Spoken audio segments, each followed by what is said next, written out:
Bonjour et bienvenue à cette étude sur l'épître de Paul aux Romains. Alors, on poursuit ce qu'on avait débuté euh, il y a déjà quelques semaines. Alors,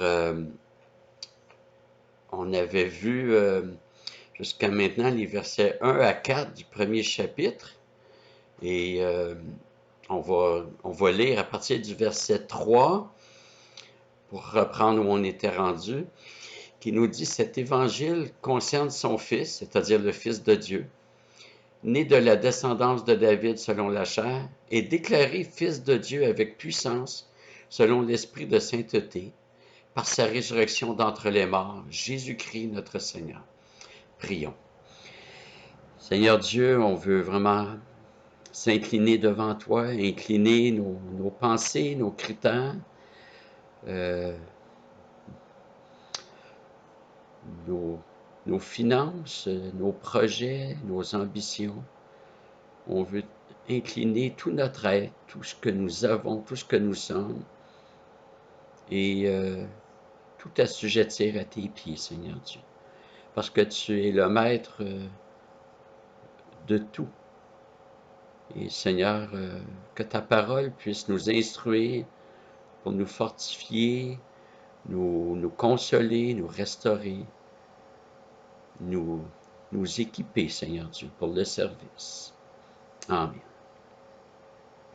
Alors, on avait vu que la résurrection de Jésus-Christ a servi de déclaration publique de Dieu, selon laquelle la vie et le sacrifice de son Fils sont agréés pour notre salut. Mais il y a plus. La résurrection marque une victoire décisive et définitive sur la mort. La résurrection marque aussi l'inauguration de la nouvelle création. Elle est présentée ailleurs comme les prémices de cette nouvelle création. Cette information nous sera utile pour comprendre le reste de l'épître qui va présenter le salut en Jésus-Christ. Dans plusieurs livres des Écritures, les premiers versets, excusez-moi, mettent la table. C'est un peu une table des matières pour le reste du livre. Et Romain comporte beaucoup d'informations dans son introduction pour préparer le lecteur à ce qui sera développé par la suite. Et après sa résurrection, donc la résurrection de Jésus, puisque c'est là que nous entraîne le verset 4, c'est le ministère plus spécifique de l'Esprit de sainteté qui prendra le rôle principal. Ça n'insinue pas qu'il était absent dans l'Ancienne Alliance, mais c'est plus manifeste maintenant depuis la Pentecôte. Et c'est un peu le même scénario dans Jean où Jésus promet un autre consolateur. L'Esprit de sainteté se rapporte évidemment à l'Esprit Saint. Et on peut se demander pourquoi présenter l'Esprit comme l'Esprit de sainteté.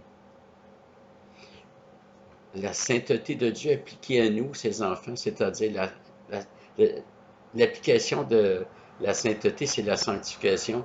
Et c'est l'œuvre de Dieu par laquelle il déclare unilatéralement que telle personne lui appartient. Et conséquemment, cette déclaration, il réalise, il concrétise cette appartenance dans les vies de ses élus. Comme des parents qui adoptent un Chinois, ils le prennent, l'appartenance est légale et elle est faite. C'est-à-dire que l'enfant, tous les papiers sont signés, l'enfant appartient au couple. Mais ça prend plus qu'une appartenance légale. L'enfant va apprendre à vivre selon pas juste sa nouvelle famille, mais sa nouvelle nationalité. Si c'est un couple québécois, ben, il va apprendre le français, il va peut-être manger de la poutine, etc. Il va concrétiser son appartenance par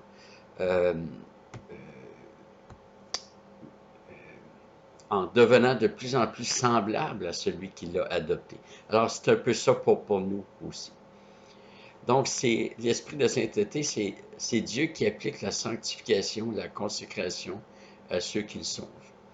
Et il faut se mettre dans la peau du lecteur qui, jusque-là, voyait que c'était le peuple juif qui avait cette vocation d'être saint.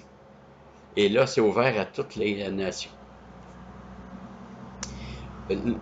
le même esprit qui s'est investi dans la personne de Jésus-Christ pendant son ministère terrestre. On pense à la conception miraculeuse qui s'est faite par l'Esprit ou à l'onction que Jésus reçut conformément à la prophétie d'Ésaïe 61, verset 1, qui dit « L'Esprit du Seigneur, l'Éternel, est sur moi, car l'Éternel m'a donné l'onction. Il m'a envoyé pour porter de bonnes nouvelles à ceux qui sont humiliés, pour panser ceux qui ont le cœur brisé, pour proclamer aux captifs leur libération et aux prisonniers leur élargissement. » Et Jésus, dans Luc 4, va lire cette prophétie d'Ésaïe 61, verset 1, et il va dire que maintenant, c'est réalisé.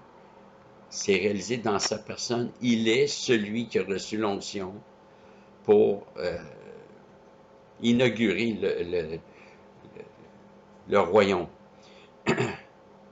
Donc, l'esprit de sainteté n'est rien de moins que l'esprit de Dieu qui s'investit en Jésus-Christ et qui est mis en lien avec l'élévation de Christ, parce que Paul vient de parler de la résurrection. Et c'est le même esprit qui s'investit en nous pour nous amener à la perfection. Et c'est toute une grâce. Je vais vous lire Romains 8, 11, qui dit « Et si l'esprit de celui qui a ressuscité Jésus d'entre les morts habite en vous, celui qui a ressuscité le Christ Jésus d'entre les morts donnera aussi la vie à vos corps mortels par son esprit qui habite en vous. » C'est un verset très intéressant. C'est très intéressant parce que ça nous dit que le même esprit qui a ressuscité Jésus d'entre les morts habite en nous et que s'il habite en nous, ben, c'est aussi pour nous ressusciter éventuellement. Celui qui a ressuscité le Christ Jésus d'entre les morts donnera aussi la vie à vos corps mortels par son esprit qui habite en vous. Donc Jésus, c'est le premier, il est le premier-né d'entre les morts, d'entre les mortels, et donc c'est le premier à avoir été ressuscité, glorifié. D'autres avant sont ressuscités, Lazare ou d'autres, mais ils ne sont pas ressuscités, glorifiés. Et ils sont ressuscités pour mourir à nouveau. Jésus, c'est le premier à ressusciter, glorifié. Et c'est par ce même esprit que les croyants sont progressivement, par de sanctification, rendus semblables à Jésus-Christ. Et donc, Paul nous prépare dès l'ouverture de l'Épître au rôle de l'Esprit Saint qui sera développé en particulier au chapitre 8. Et le fil conducteur de l'Épître est comment Dieu se fait un peuple. Après avoir démontré la condition pécheresse de tous les hommes, il va présenter le plan de Dieu, l'élection, la justification, la sanctification. Et les théologiens voient l'œuvre trinitaire dans ce processus. On parlait de sanctification, mais évidemment, on parle de salut. Et on découvre que le Père nous a élus, on voit ça dans Éphésiens 1, que nous sommes justifiés par l'œuvre du Fils, c'est sa justice qui est mise au compte du croyant, et le Saint-Esprit nous sanctifie. Il applique les bienfaits de l'œuvre de Jésus-Christ dans les élus. Donc, il y a tout un... c'est vraiment le Dieu trinitaire qui nous sauve.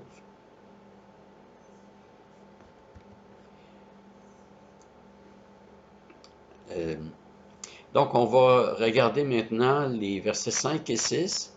C'est par lui, Jésus-Christ, que nous avons reçu la grâce et l'apostolat pour amener en son nom à l'obéissance de la foi toutes les nations, parmi lesquelles vous êtes aussi, vous qui avez été appelés par Jésus-Christ. Au verset 5, Jésus est appelé notre Seigneur. Et comme au verset 4, il y a l'affirmation que Jésus a bel et bien été reçu par son Père. C'est exprimé par la résurrection. Donc, la seigneurie de Jésus-Christ sur son peuple et sur toute la création, elle est totale. Il a été approuvé par Dieu. Pour être approuvé, il a fallu que Jésus passe le test pendant son ministère terrestre. On parle d'une probation, d'une période de probation.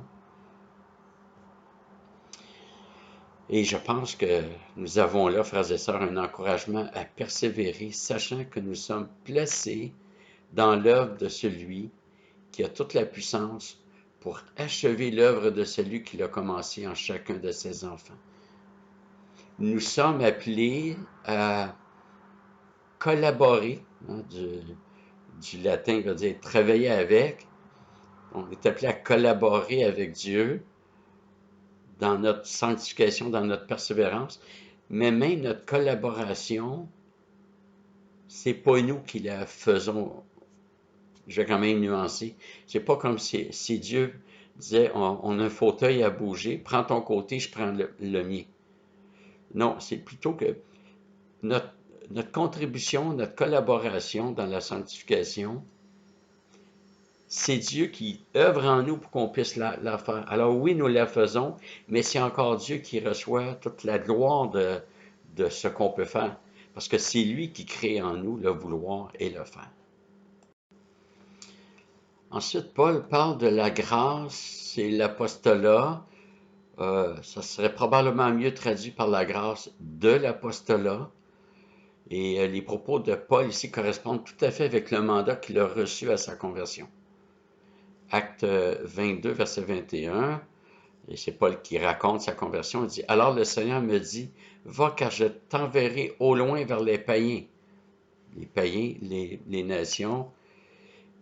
Et Acte 26, verset 17, « Je t'ai pris du milieu de ce peuple et des païens vers qui je t'envoie, pour leur ouvrir les yeux afin qu'ils se tournent des ténèbres vers la lumière et du pouvoir de Satan vers Dieu, et qu'ils reçoivent le pardon des péchés et un héritage avec ceux qui sont sanctifiés par la foi en moi. »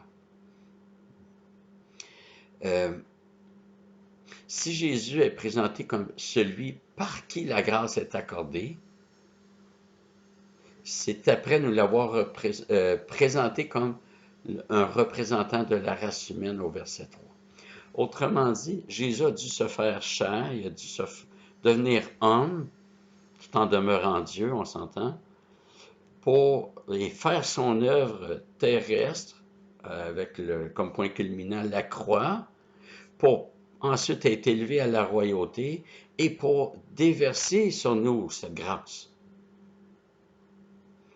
Donc, toute grâce que nous recevons découle des bienfaits de l'œuvre de Jésus-Christ.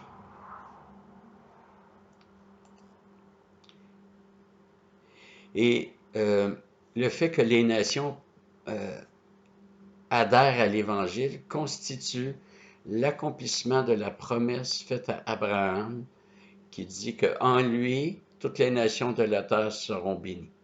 Et Paul va revenir sur ça dans Romains 4,16. Comme je vous dis, on est encore dans la table des matières dans les premiers versets. Et au chapitre 11, Paul va développer cela avec l'image de l'olivier. L'olivier naturel qui est la nation juive, l'olivier sauvage qui est les branches, les branches sauvages qui sont les païens, qui sont greffés à l'olivier naturel. L'expression de l'obéissance de la foi, maintenant, est difficile à saisir parce que sur le plan grammatical, il y a un théologien qui dit qu'il y a 7 traductions possibles. Mais celle qui semble la plus plausible, c'est l'obéissance qui consiste à croire. L'obéissance qui consiste à avoir la foi.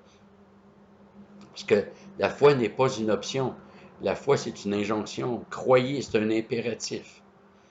Et Paul va opposer l'obéissance qui consiste à croire à l'obéissance à la loi comme moyen de salut. Vous voyez encore comment les premiers versets nous préparent à toute l'épître. Et cette opposition chez Paul entre la loi et la foi, elle n'est que sur certains aspects. On y reviendra quand Paul va développer ça davantage. Mais ce qui est certain, c'est que la foi ne doit pas mener à l'antinomisme. L'antinomisme, c'est l'idée que le chrétien est complètement dégagé de toute loi. Certains diront que c'est remplacé par la loi de l'amour, mais ça pose une difficulté. Comment définir l'amour selon Dieu sans la loi? Je dois aimer toutes mes sœurs. C'est la loi de l'amour. Mais je dois aimer ma femme particulièrement. C'est la loi qui me dit cela. Je ne peux pas aimer toutes mes sœurs de la même manière que j'aime mon épouse. J'ai besoin de la loi pour définir comment appliquer l'amour en Jésus-Christ. Donc, c'est une conformité à la foi. La foi ici peut être vue de deux façons. L'acte de croire, hein, j'ai la foi, mais aussi, ça peut être vu comme ce qui doit être cru. C'est probablement dans ce sens-là que dans Romains 10, Paul écrit que la foi vient de ce qu'on entend et ce qu'on entend vient de la parole de Christ. Donc, la foi, c'est probablement ici ce qui doit être cru. Ce qu'on doit croire vient de ce qu'on entend, puis ce qu'on entend vient de la parole de Christ. Mais dans Jude, lorsqu'il parle de la foi qui a été transmise au saint une fois pour toutes, là, c'est clairement pas l'acte de croire qui est transmis au saint, mais c'est plutôt le contenu, qu'est-ce qui doit être cru, le credo, la confession, la profession. Alors, l'obéissance de la foi peut être aussi vue dans ce sens-là. On obéit à ce qui doit être cru. C'est une conformité à la foi. Alors, si certains ont pensé que la foi permettait de ne plus se conformer à rien, de ne plus obéir à aucune consigne, ce n'est vraiment pas ce que la Bible dit. La vraie foi est celle qui conduit à l'obéissance. Dans Hébreux 11.8, il est dit, c'est par la foi qu'Abraham obéit à l'appel de Dieu. C'est par la foi qu'il a obéi. Et comme j'ai déjà donné comme illustration dans notre Église, celui qui est perdu en forêt doit reconnaître qu'il est perdu. Et si un garde forestier le trouve, il va obéir à ce garde forestier parce qu'il a confiance au garde forestier. Alors, si le garde forestier dit « on va prendre tel sentier », je verrais mal la personne perdue dire « mais je trouve qu'il est un peu trop rocailleux, on va en prendre un autre ». Parfois, on réagit comme ça dans la vie chrétienne. On va faire des choix en fonction de notre confort actuel, alors que la parole nous dit « non, non, c'est pas le bon chemin ». Donc, la vraie obéissance, celle que Dieu agrée, c'est pas celle qui est prétentieuse, puis moi je suis capable par moi-même, mais c'est celle qui est humble. C'est la personne qui dit, je suis pas capable de diriger ma vie par moi-même. J'ai besoin du garde forestier, j'ai besoin du berger qui me dise comment je dois vivre, qu'est-ce que je dois faire, qu'est-ce que je dois croire. C'est par la foi, par la confiance, qu'Abraham obéit à l'appel de Dieu. Et la foi entraîne l'obéissance avec ses fruits. Et ça engage toute la vie de l'être. Pas juste le dimanche matin, mais il n'y a pas une seconde dans ma vie qui est exemptée de la consécration. Il n'y a pas un sou dans mes poches qui est exempté d'honorer Dieu avec tous mes biens. Et voyez comment le texte poursuit l'idée de l'esprit de sainteté. Le salut, frères et sœurs, n'est pas un acte d'un jour, mais c'est un processus pour l'éternité. Enfin, je ne sais pas trop comment ça va se passer après la résurrection, mais comme on dit, restons sur terre pour l'instant, restons dans notre situation actuelle. Constamment, Dieu est en train de nous sauver. Sauver quelqu'un, c'est le faire échapper à un danger et l'amener à un endroit sûr.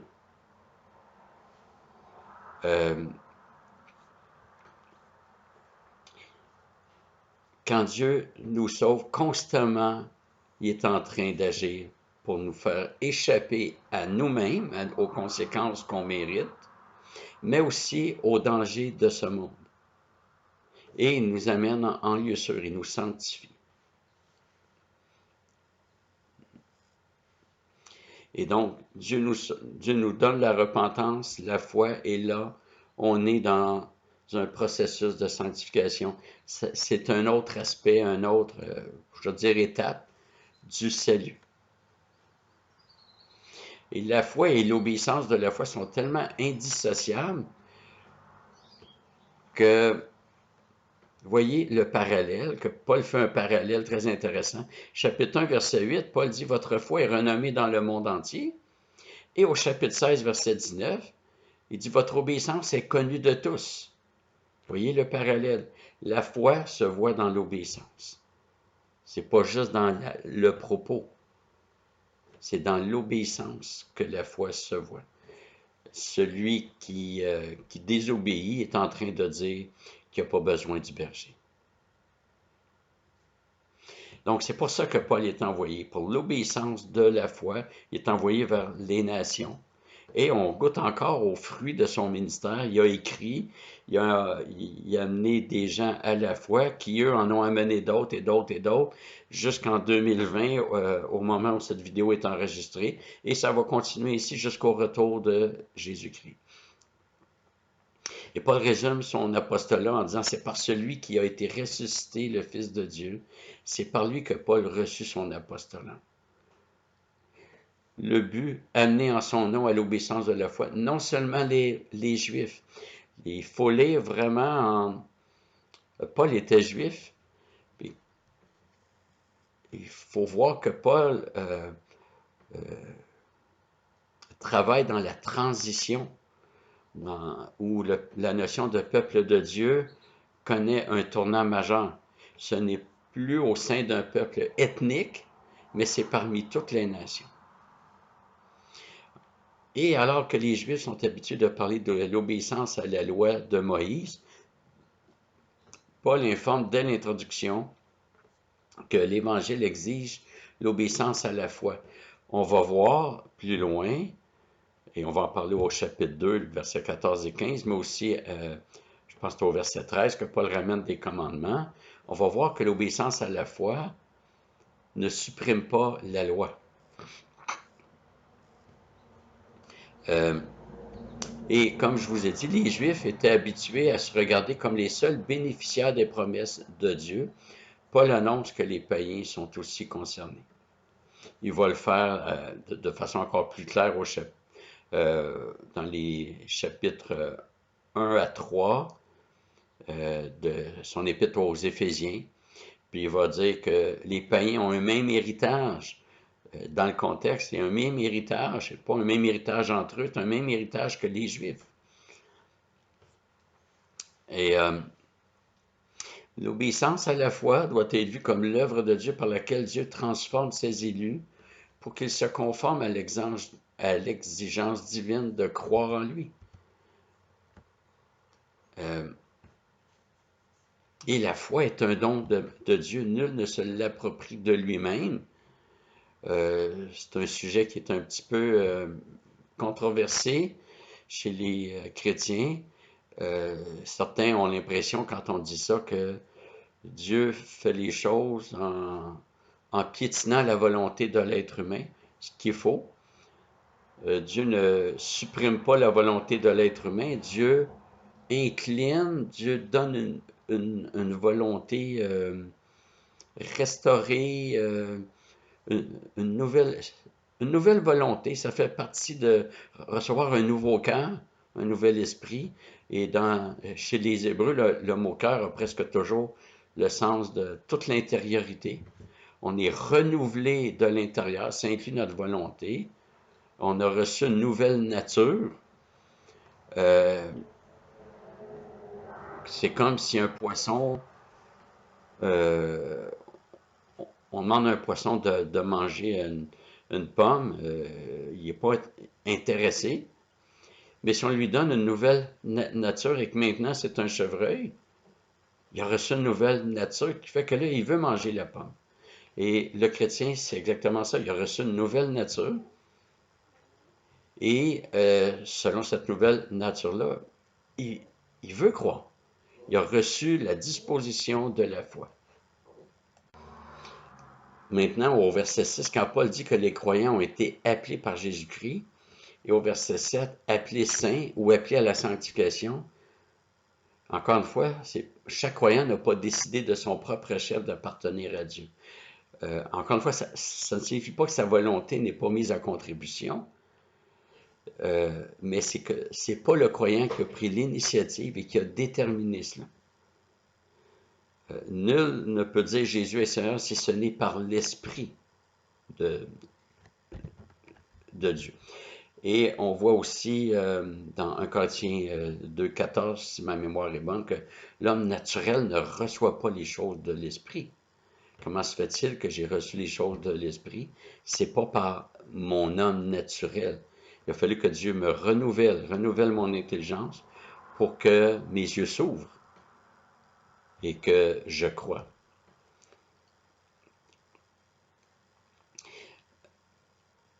Et ça, toutes ces questions-là sont tellement importantes. Je vous invite vraiment à lire des bons livres sur cela. Je sais qu'il y a John Piper qui écrit un livre sur ce qu'on appelle les 5 points du calvinisme. Et ça change complètement notre perception de qui est Dieu et de l'œuvre Dieu et salut. Paul passe à des considérations pour les chrétiens de Rome au verset 7. La première partie, à tous ceux qui à Rome sont bien-aimés de Dieu. Quelle belle expression. Est-ce qu'on se sent bien-aimé de Dieu? Ou si on remet ça en question parce qu'on n'a pas tout ce qu'on veut dans la vie, parce qu'on est éprouvé. Nous sommes les bien-aimés de Dieu. Les chrétiens à Rome étaient persécutés. Et Paul dit, vous êtes les bien-aimés de Dieu. Dans l'Ancien Testament, être les aimés de Dieu ne consistait pas à être aimé à un moment précis. C'était pas comme un coup de foudre. C'est un amour alliantiel, comme on le voit dans Jérémie 31, verset 3. De loin, l'Éternel se montre à moi. Je t'aime d'un amour éternel. C'est pourquoi je te conserve ma bienveillance. L'amour alliantiel, c'est un amour dans lequel Dieu s'est engagé par voie d'alliance. Il n'en démarre pas. C'est un amour indéfectible. Et en présentant les chrétiens comme les bien-aimés de Dieu, Paul leur assure qu'ils seront les bénéficiaires perpétuels de la grâce de Dieu. Il n'y a pas de siège éjectable dans le peuple de Dieu. Vérité qui sera développée au chapitre 8, avec la chaîne, les maillons de la chaîne du salut. Deuxième partie du verset 7 dit « Appelez saints ». Il y a des versions qui traduisent « Appelez à être saints ». Et je ne sais pas dans les pays francophones en France, mais je sais qu'au Québec, ça a un sens futur. Comme une personne dirait, moi, je suis appelé à être pasteur. Mettons, c'est qu'il ne l'est pas encore, puis éventuellement, il va le devenir. Mais ce n'est pas dans ce sens-là que c'est écrit. Je vois deux possibilités. C'est que Paul dit que dans l'Ancien Testament, dans l'éternité passée plutôt, on était appelé à être saint. Donc, c'était futur, c'était à venir, et maintenant, si on est chrétien, c'est accompli, c'est fait, nous sommes saints. L'autre possibilité, et là, ça serait le sens plus littéral du texte, c'est simplement appeler saint. C'est quoi appeler saint? Ben, nous sommes mis à part pour Dieu. Mais nous sommes aussi appelés à vivre cette mise à part. Quand Dieu a consacré Israël, il ne l'a pas juste mis à part des autres nations. Il a dit, vous allez vivre selon ma loi. Et quelqu'un a déjà dit, nous sommes appelés à vivre ce que nous sommes déjà en Jésus-Christ. Autrement dit, notre vie pratique doit refléter notre statut. L'enfant chinois qui est adopté et qui est amené au Québec par ses nouveaux parents, ben, il doit vivre selon ce qu'il est déjà. Il est déjà citoyen québécois, mais maintenant vit comme un Québécois. C'est pas de continuer à parler chinois, vis ici.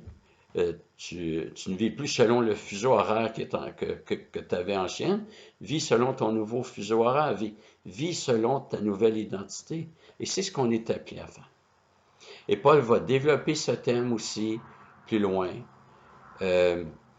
Donc, un saint, c'est, contrairement à ce que l'Église catholique véhicule depuis plusieurs siècles, j'ai aucune idée combien de temps, un saint n'est pas une élite, un genre de parvenu de la spiritualité, quelqu'un qui serait moins pécheur que d'autres. Un saint, c'est une personne à qui la culpabilité a été effacée sur la base du sacrifice expiatoire de Jésus-Christ et qui, par le moyen de la puissance de l'Esprit qui habite dans le croyant, s'efforce de vivre pour la gloire de Jésus-Christ. Celui qui ne vit pas de transformation, c'est difficile de croire que l'esprit de sainteté habite en lui. Parce que l'esprit de sainteté n'est pas un esprit passif. C'est un esprit actif. Il agit dans le croyant. C'est une vie de consécration, c'est-à-dire que le seul but du croyant, sa seule raison d'être, c'est de glorifier Dieu. Oui, on chute, on pêche, on manque, on a des faiblesses, mais le vrai croyant va revenir, parce qu'il ne peut pas rester comme ça. L'esprit de sainteté le ramène, le bon berger ramène sa brebis perdue, jusqu'à ce qu'il la trouve. Celui qui est consacré à Dieu reconnaît qu'il ne s'appartient pas, mais qu'il appartient à Dieu en tout point. Jean 10, les brebis appartiennent au berger. Dans Acte 27, 23, c'est marqué « Un ange du Dieu à qui j'appartiens et rend un culte ». Appartenance, on ne s'appartient pas. Je n'ai pas le droit de décider des choses dans ma vie sans consulter Dieu dans sa parole. Qu'est-ce que Dieu dit dans sa parole? Je n'ai aucune légitimité de faire cela. Si je fais cela, je suis en train de dire à Dieu, veille sur mon âme, je ne veux pas avoir l'enfer, mais présentement, je veux que ma vie m'appartienne. Ce n'est pas le salut que Dieu donne, ça. Le salut, c'est une vie de transformation, mais transformation selon ce que Dieu demande. Romains 7,4. De même, mes frères, vous aussi, vous êtes morts à l'égard de la loi par le corps du Christ pour appartenir à un autre. Pas pour m'appartenir à moi-même, pour appartenir à un autre, c'est-à-dire à Jésus-Christ. Il va le confirmer. Donc, je relis. De même, mes frères, vous aussi, vous êtes morts à l'égard de la loi par le corps du Christ pour appartenir à un autre, à celui qui est ressuscité d'entre les morts, afin que nous portions des fruits pour Dieu. Un des grands mensonges qui frappe l'Église, c'est que nous nous appartenons à nous-mêmes. En tant que chrétien, je ne m'appartiens pas, j'appartiens à Jésus-Christ. Et ça a toute une dimension pratique. J'appartiens à Jésus-Christ. Cette affirmation implique que je n'ai pas de juridiction sur moi, ou si j'en ai une, je ne veux pas qu'on tombe dans une guerre sémantique, si j'en ai une, elle doit être assujettie à Dieu. Je n'ai pas d'indépendance et d'autonomie. Et dans l'Ancienne Alliance, le privilège d'être saint appartenait au peuple juif. Exode 19, versets 5 et 6, nous lisons « Maintenant, si vous écoutez ma voix et si vous gardez mon alliance, vous m'appartiendrez en propre entre tous les peuples. » Vous voyez, c'était Israël. « Entre tous les peuples, c'est vous qui allez m'appartenir, car toute la terre est à moi. Quant à vous, vous serez pour moi un royaume de sacrificateurs et une nation sainte. » Mais notez la formulation au conditionnel. Au verset 5. Maintenant, si vous écoutez ma voix, si vous gardez mon alliance, vous m'appartiendrez. L'appartenance d'Israël n'était pas sans condition, contrairement à ce que certains disent aujourd'hui. Elle était conditionnelle à leur obéissance. Paul va placer les chrétiens sur le même registre, mais sans mettre la condition, parce qu'on est dans la Nouvelle Alliance, et dans la Nouvelle Alliance, les conditions ont toutes été rencontrées par Jésus-Christ. C'est lui notre représentant. Alors que sur l'Ancienne Alliance, les gens se représentaient eux-mêmes. Ils arrivaient avec leur propre CV. Nous, dans la Nouvelle Alliance, c'est Jésus-Christ. C'est le CV de Jésus-Christ qu'on présente.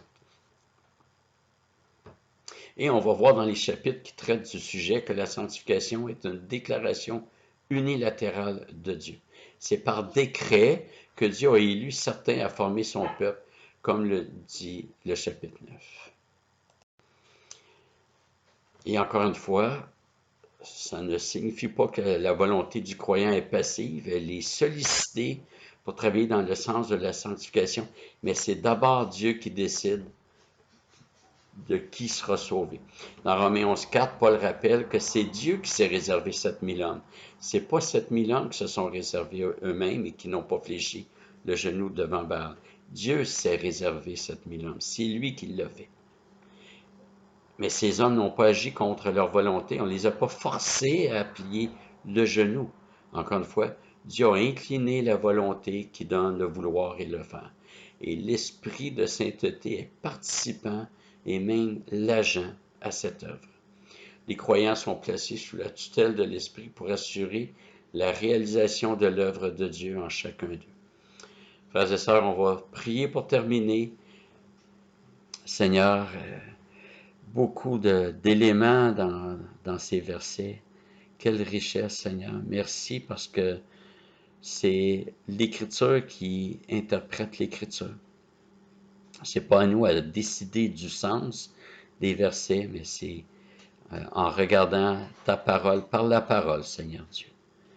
Seigneur, bénis-nous, bénis tous mes frères et sœurs qui sont à l'écoute. Je prie de les garder précieusement entre tes mains. Amen. Merci d'avoir été là. À la prochaine. Que Dieu vous bénisse.